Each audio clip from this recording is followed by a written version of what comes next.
Hello guys, welcome back to another episode of COVID Chemistry. Today we're going to continue our work on quantitative chemistry, looking at some more technical calculations with what we call the empirical formula. And our empirical formula gives us a number ratio in relation to the number of atoms within a compound.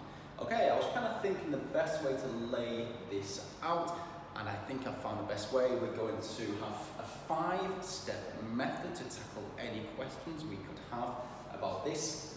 We then have 2 past paper questions, and then we're going to extract some data from our questions to answer what we need to do to find the empirical formula. So we have 1, 2, our final area. So what we have these steps in relation to the rules in which we need to follow. So what I would like you to do, make a list of the rules we need to follow. Please write out question number 1 that we're going to tackle and question number 2 that we're going to tackle, and we're going to take our time and work through these steps. So I'm going to step out of the video. Please pause and make a note of what we're going to do.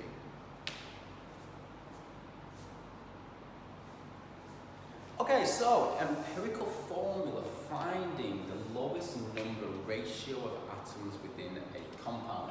5 steps. We're going to list our elements within the question. We're going to write out the experimental data. I've chosen 2 very different questions, and hopefully you have seen already that we have different data given in grams and data given as a percentage. Don't be too concerned about this, we're still following the same steps. Number 3, we're going to divide data by the AR of the element. When you started this lesson and you were planning for the work we're going to do, if you saw this AR and you wasn't too aware of what this means, please just go back, watch the first lesson in quantitative chemistry, and we refer to this AR in there. It's the relative atomic mass. Okay, step 4, divide by the smallest answer from above. So here we see how it's so important to follow this method. Step 5, if not a whole number, multiply to get the smallest number ratio. Alright then, that sounds quite simple. In your exam, you are going to be given 3 or 4 marks for these questions, so nice marks to pick up if we follow these steps. And in your exam, you'll be given enough space to set out your answer like this. So prove you know what you're doing, make it easy for the examiner. They can just work along and tick these answers as we are going. So what we're doing, we're finding the empirical formula of the iron oxide produced when 44.8 grams of iron reacts with 19.2 grams of oxygen. Right, so let's just follow these steps. Step 1, 2, 3, 4, and 5. If you don't have a calculator handy just yet, I'd recommend pausing the calculator and getting to account of these. If you don't have your periodic table with you, that's okay, but I'd recommend, because it helps you practice when you're in your exam, for looking for these ARs in relation to what we need to do. So, step 1, we're going to list the elements within the question. Let's underline these then. So we have iron and oxygen here. Okay, I'm going to follow the steps that we should do in chemistry. I'm just going to identify our chemical symbols for iron, and we have oxygen there. So step 1, let's just put a tick next to there. We know what we are doing.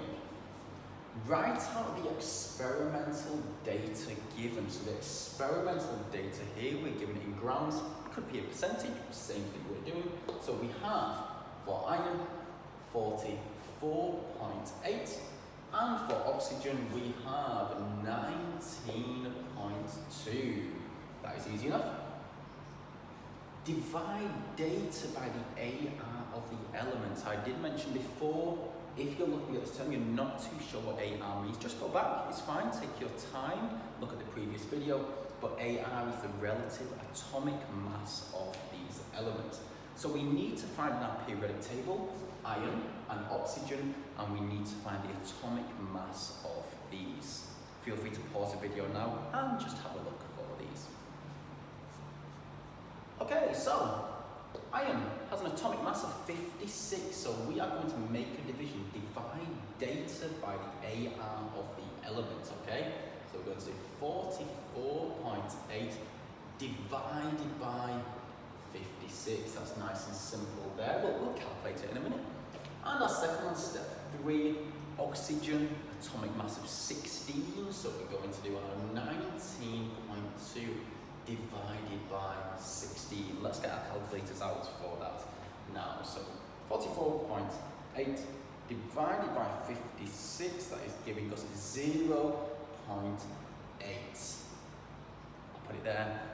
And next one, 19.2 divided by 16, 1.2.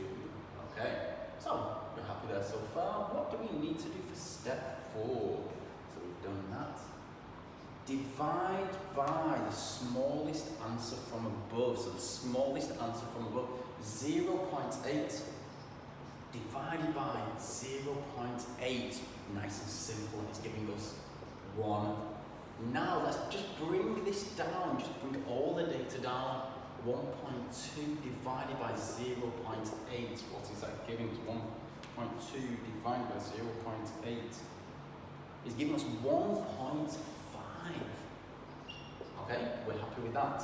Let's see, if not a whole number, multiply to get the smallest possible number ratio. Whole number, happy with that? Not a whole number, so we need to multiply by the smallest number to get a whole number ratio. If we're multiplying by one side, we need to do the same with the other side. So we need to think of the smallest number possible to get a whole number for our oxygen side. So let's have a think. Yes, hopefully we can multiply by 2. So we're going to multiply by 2 for both sides. So let's see what we have then. Now we can input our information. So we have iron, Fe, 1 multiplied by 2 is 2. Oxygen, let's bring this data down here. 1.5 multiplied by 2 is 3. Perfect. So there we have our empirical formula of iron oxide from our data given. And all we did was follow this 5-step method. If we did have a whole number, that is absolutely fine. We can stop there and write out our empirical formula. We didn't, so we had to make a multiplication. Okay, my task for you now is following these steps. Plan it out like this. It was nice and simple as we did it together. Extract your data, make a list. We can see here already, carbon, hydrogen, oxygen. We're going to need another table in here.